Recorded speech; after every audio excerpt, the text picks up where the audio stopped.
السيدة الوزيرة، ضيوف معاليها، الحضور الكرام، لكم منا 100 تحية وألف سلام. الجمعية الولائية البدر هي جمعية ذات طابع ثقافي ترفيهي بولاية تلمسان، تأسست سنة 15 جانفي 2015 بشعار هي ملتزمون بالتميز وتميزنا للوطن. ينحدر شبابها من مختلف بلديات ولاية تلمسان، جمعته إرادة إضافة الجميل إلى هذا الوطن. حقيقة هذه التظاهرة شهدت منذ بدايتها حضور جماهيري مميز، وكانت مشهدية احتفالية راقت وأعجبت مختلف الوافدين من خلال تقديم مجموعة من المعارض، مجموعة من الورشات، مجموعة من العروض. ولأول مرة تم تسجيل التراث الشفهي بالمنطقة، ولأول مرة تم إعادة الاعتبار للأكلات التقليدية التي هي في طريق الثالث.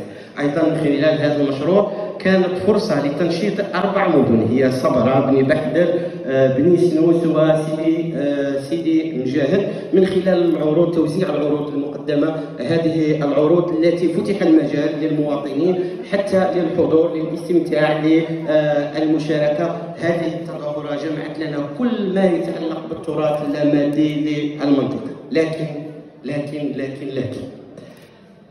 اليوم ثقة الوزارة التي منحتنا إياها من خلال هذا المشروع، مجهودات العناصر تاعنا من التحضير طيلة أسابيع، 72 ساعة في الميدان، في التواجد الميداني خلال كل نشاط. الدعم الكبير اللي تلقيناه أصدقاء الجمعية مش فقط مع أنه حقق الفرجة ولا المتعة وإنما كان من أجل تحقيق أهداف هذا المشروع، من أجل تحقيق نتائج ما فوق الإيجابية القابلة للقياس. والحمد لله استطعنا أولا أن نعطي لبعض الفضاءات نبرز وجهها الثقافي المغير.